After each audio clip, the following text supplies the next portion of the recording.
नमस्कार दोस्तों, हम आज बात करेंगे एक ऐसे म्यूचुअल फंड की जो म्यूचुअल फंड है रक्षा मंत्री का, वित्त मंत्री का, गृह मंत्री का और पीएम मोदी का। जी हाँ, हम बात कर रहे हैं पीएम केयर फंड की, जो 2020 में स्कीम के थ्रू लॉन्च किया गया और कहा गया कि इसका पैसा जो जमा होगा जनता पर खर्च किया जाएगा। देश के मुश्किल वक्त में ये पैसा काम आएगा।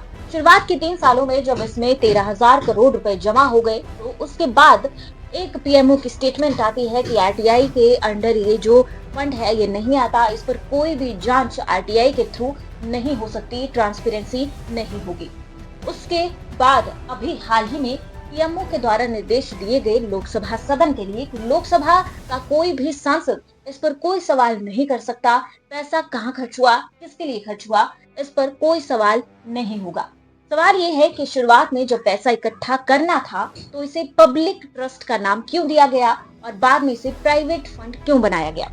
और सवाल ये भी है कि अगर ये प्राइवेट फंड है तो ये किसका है, बीजेपी का या एक म्यूचुअल फंड है वित्त मंत्री निर्मला सीतारमण का, रक्षा मंत्री राजनाथ सिंह का, गृह मंत्री अमित शाह का और प्रधानमंत्री पीएम मोदी का।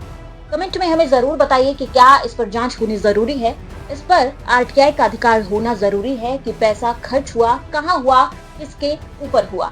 नमस्कार, देखते रहिए मंथन।